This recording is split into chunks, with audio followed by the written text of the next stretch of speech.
मुल्क भर में गर्मी की शिद्दत आज भी बरकरार। सिंध, पंजाब और बलूचिस्तान में सूरज का पारा हाई। सिब्बी में दर्जा हरारत 50 डिग्री तक जाने का इम्कान। दादू, डीजी खान में 49, जैकबाबाद, बहावलपुर और रहीम यार खान में 48 डिग्री सेंटीग्रेड रहने की तवक्को। कराची में पारा 37 डिग्री सेंटीग्रेड रहने का इम्कान।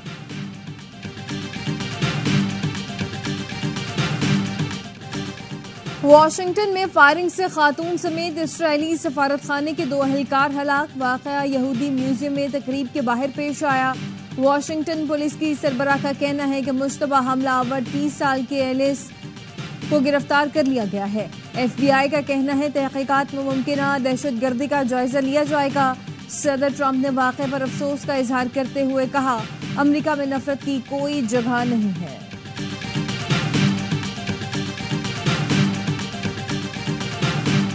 पाकिस्तान और अफगानिस्तान के दरमियान सफारती ताल्लुकात की बहाली में पेशरफ। जराये का कहना है पाकिस्तान ने अफगानिस्तान से सफारती ताल्लुकात मुकम्मल बहाल करने पर इत्तफाक कर लिया। ताल्लुकात की बहाली के लिए इक़दाम जल्द मुतवक्के हैं। फैसला दोनों ममालिक के आला सतह राब्तों के दौरान किया गया।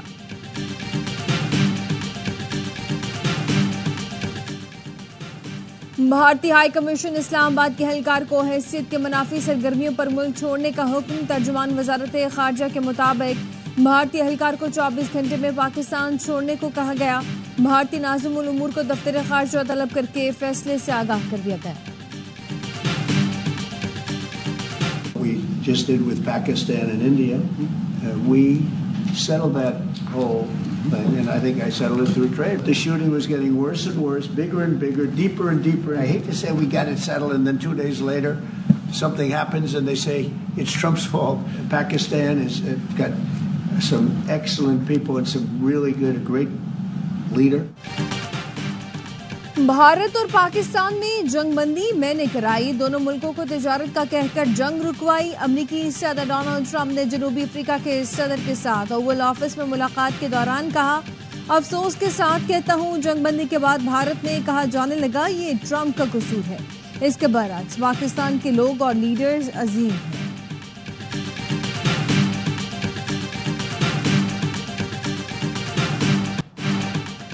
वज़ीर आज़म शहबाज शरीफ, फील्ड मार्शल आसिम मुनीर और वफाकी वज़रा का क्वेटा का दौरा। खुशदार वाक़े के जख्मियों की अयादत की। मासूम जानों के ज़िया पर अफसोस का इजहार। वज़ीर आज़म शहबाज शरीफ ने कहा, भारत का असल चेहरा दुनिया के सामने बेनकाब हो चुका। बैरूनी हमायत याफ्ता दहशतगर्दी के खिलाफ जंग को मंतक़ी अंजाम तक पहुँचाएंगे। आलमी बरादरी भारतीय रियासती दहशतगर्दी का नोटिस ले। फील्ड मार्शल आसिम मुनीर ने कहा, दहशतगर्दी के मास्टर माइंड्स को कैफरे किरदार तक पहुँचाया जाएगा। भारतीय दहशतगर्द गिरोह बलोच और पश्तून इक़दार के खिलाफ हैं। वज़ीर आला बलोचिस्तान और कोर कमांडर क्वेटा के वफ़द को बहिमाना हमले से मुतालिक ब्रीफिंग।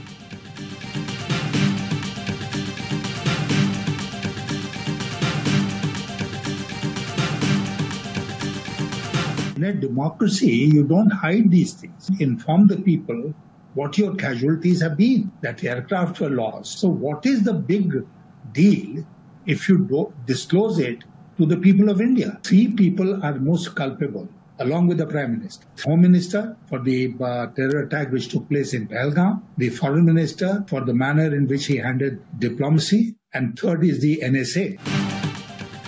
साबिक भारतीय वजीर खारजा ने ऑपरेशन सिंदूर पर सवालात उठा दिए। यशवंत सिन्हा ने कहा, आज भारत में ऑपरेशन सिंदूर की नाकामी पर सवाल करने वाला गद्दार कहलाता है। मोदी हुकूमत तैयारों की तबाही की असल तादाद छुपाकर कौम को गुमराह कर रही है। अवाम को हकाइक बताने के बजाय मोदी सरकार मुकम्मल खामोश है। मोदी ने ऑल पार्टी इजलास को नजरअंदाज करके बिहार में सियासी बयानात देने को तरजीह दी। मोदी और बीजेपी प्रोपेगेंडा और झूठ पर मबनी सियासत कर रहे हैं। मोदी, अमित शाह, जयशंकर और अजीत डोवल को सफारतकारी और इंटेलिजेंस की नाकामी पर इस्तीफा देना चाहिए।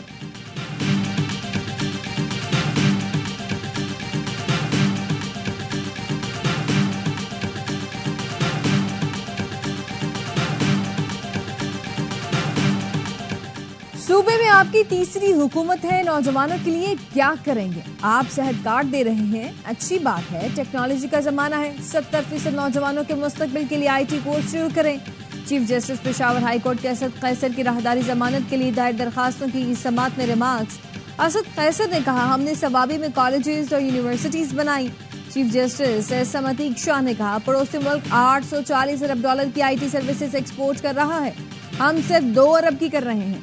आवाम का आपसे गिला बनता है, आप लोगों ने फाइनेंस के लिए कराची से बंदा बुलाया, क्या यहाँ कोई फाइनेंस का माहिर नहीं था? अदालत ने असद कैसर को 20 दिन की राहदारी जमानत दे दी।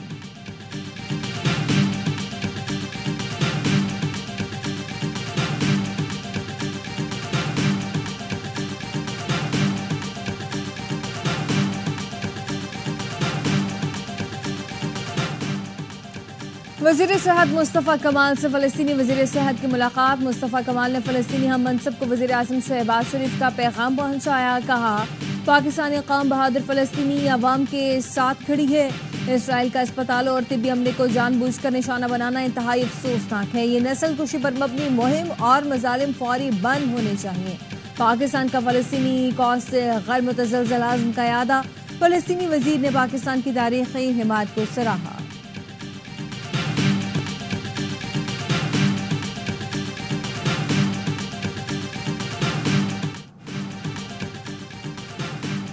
व्हाइट हाउस के ओवल ऑफिस में एक और सरबराह ने मुमलिकत मुलाकात में तलखी। ट्रंप ने जनूबी अफ्रीका के सदर रामपोसा को खरी खरी सुना दी। सफेद पाम जनूबी अफ्रीकी किसानों की नस्ल कुशी की धमकियामेज वीडियोज दिखाई गई।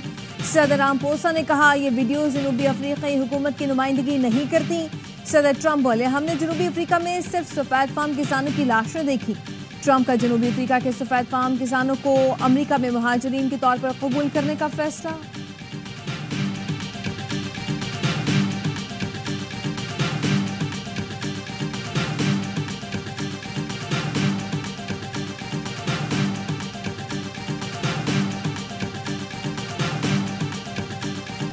और क्वेटा ग्लैडिएटर्स ने PSL के फाइनल के लिए क्वालिफाई कर लिया। इस्लामाबाद यूनाइटेड को 30 रन से शिकस्त दे दी। इस्लामाबाद दूसरे क्वालिफायर में एलिमिनेटर के फातेह टीम से टकराएगी।